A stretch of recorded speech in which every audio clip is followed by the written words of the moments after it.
आज माननीय मुख्यमंत्री शिवराज सिंह जी चौहान की अध्यक्षता में संपन्न हुई, जिसमें अनेक महत्वपूर्ण और मानवीय निर्णय लिए गए। जैसा आप सबको विदित है कि बहुत संवेदनशील मुख्यमंत्री के रूप में देश के अंदर हमारे मुख्यमंत्री की पहचान होती है।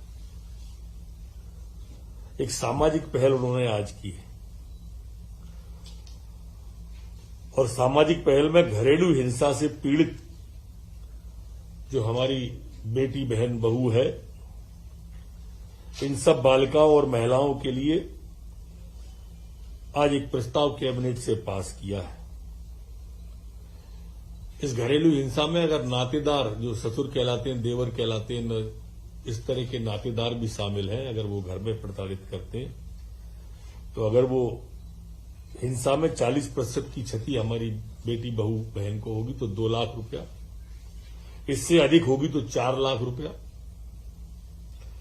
और उसके न्यायालय में जो प्रकरण रहता है तो उसके आवागमन का पूरा खर्चा, उसकी व्यवस्था, उसकी इलाज की पूरी व्यवस्था, ये सब दिया जाएंगे।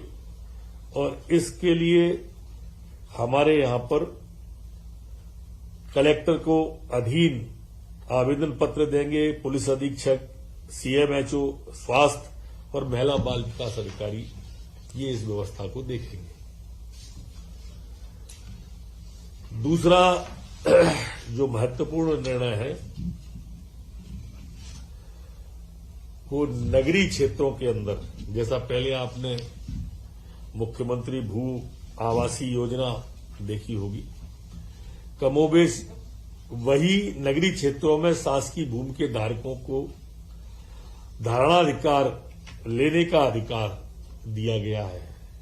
यहां मैं यह खोलना चाहता हूं कि जिस मकान में वो रहते हैं, अगर उसमें उनकी वो दुकान भी चलती है तो उस जो दुकान है उसका भी अधिकार, उसको धारण करने का अधिकार इस नए नियम के अंदर दिया जाएगा।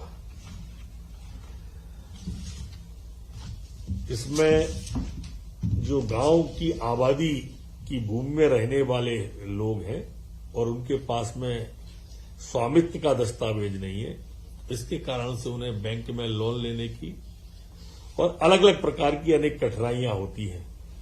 इस कठिनाई को दूर करने के लिए 22 सितंबर 2020 में भी एक आया था, एक 24 सितंबर में आया था, और उनके क्रियान्वयन में भी अब भूखंड का आवासीय, व्यावसायिक, वाणिज्यिक मिश्रित उपयोग किया अगर वो व्यक्ति कर रहा है तो उसे प्रीमियम और भूभाटक की गणना आवासीय योजना अनुसार व्यावसायिक वाणिज्यिक उपयोग वाले भाग पर आवासीय दर का 120% प्रीमियम और आवासीय भूभाटक देने के बाद उसे दिया जाएगा।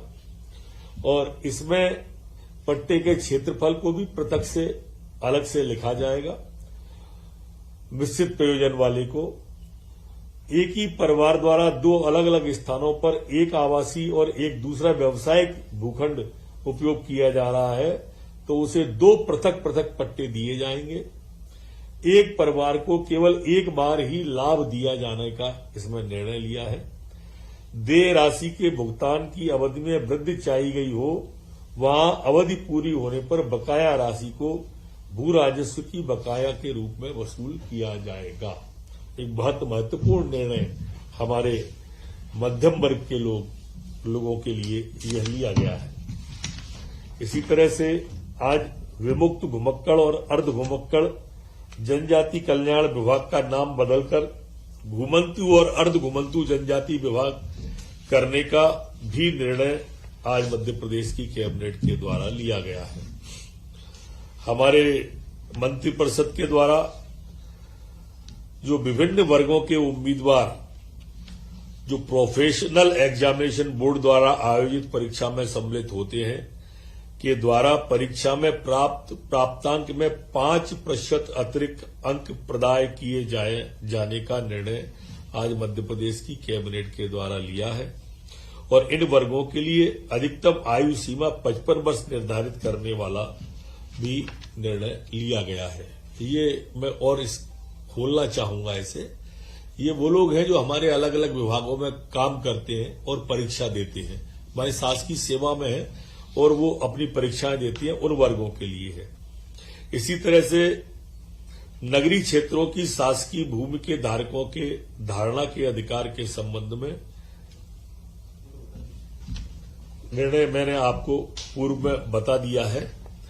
एक अन्य निर्णय में जो विशेषज्ञों के कुल स्वीकृत पदों में 25% पद सीधी भर्ती से भरे जाने के संबंध में मंत्रिपरिषद के निर्णय के उपरांत जो शेष 75% पद स्वास्थ्य विभाग के, लोक स्वास्थ्य और परिवार कल्याण विभाग के बचे थे, उनकी पूर्ति की कार्यवाही के संबंध में भी आज निर्णय लिया गया है। हमारे भोपाल गैस त्रासदी और राहत और पुनर्वास विभाग के अंदर जो आयुष्मान निरामय योजना थी, जिसमें 5 लाख तक का इलाज होता था, उसमें भोपाल गैस पीड़ित के बच्चों को भी सम्मिलित किए जाने का आज मध्य प्रदेश की कैबिनेट के द्वारा तय किया गया है।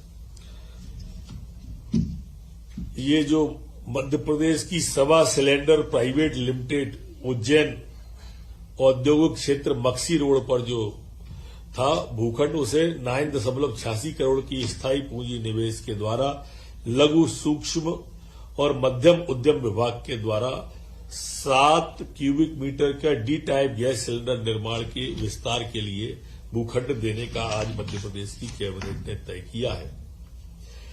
प्रदेश के स्वशासी इंजीनियरिंग महाविद्यालय एवं स्वशासी शासकीय पॉलिटेक्निक महाविद्यालयों में स्वीकृत रिक्त पदों पर 11 माह के लिए अतिथि व्याख्याताओं की भर्ती और मासिक मानदेय 30,000 रुपये भुगतान किए जाने का आज मध्य प्रदेश की कैबिनेट के द्वारा तय किया है। आज मध्य प्रदेश सामान्य वर्ग कल्याण आयोग के विषय को वह भी निर्णय लिया गया है।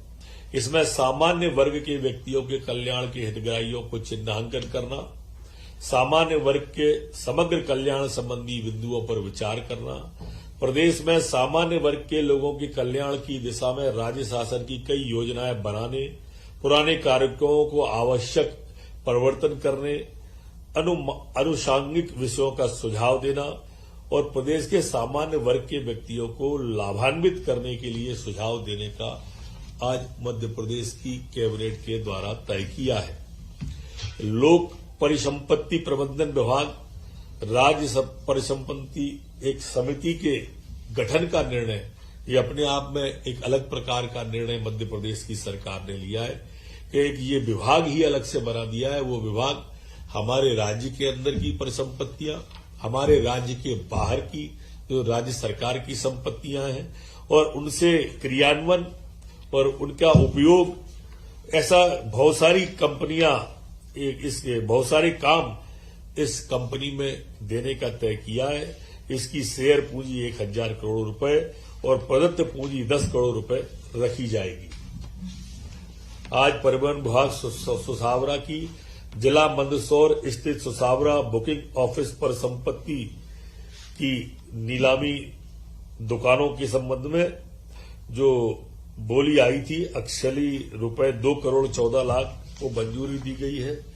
नरसिंहपुर बस डिपो की परिसंपत्ति को 19 करोड़ 99,99,999 रुपए में देने का आज कैबिनेट के द्वारा तय किया है।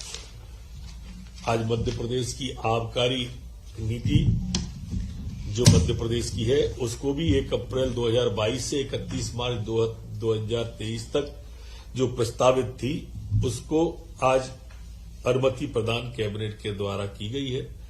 इस प्रस्ताव में उप दुकानें खोलने का प्रस्ताव था, जो कि माननीय मुख्यमंत्री जी के द्वारा आग्रह कर दिया गया है। नई दुकानें नहीं खोली जाएंगी और एक जो पुराना था बॉटलिंग फीस का, वो यथावत ही रहेगा। जो कोई भी चेंज पुराने बॉटलिंग फीस में नहीं करने का तय किया है। अनेक निर्णय इसमें और भी लिए गए हैं, जैसे कि 50,000 रुपए वार्षिक लाइसेंस फीस पर होम बार लाइसेंस 1 करोड़ तक की वार्षिक आय वाले व्यक्तियों को दिया जाएगा। बियर इकाई को लीज पर किसी पंजीकृत कंपनी को दिया जा सकेगा जिसका गत वर्ष वार्षिक मूल्यांकन टर्नओवर 5 करोड़ रुपए हो। बोतलबंद मदिरा के परिवहन वेस्टेज की सीमा कम किया जाकर कांच के लिए 0.25 और पेट के लिए 0.10 की जाएगी। अंगूर से निर्मित वाइन को प्रदेश में वित्तीय वर्ष 25-26 तक आबकारी शुल्क से मुक्त रखा जाएगा।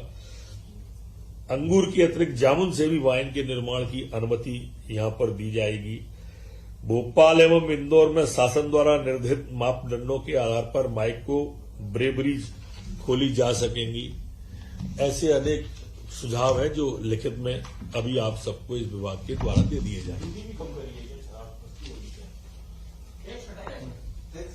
कब की गई है?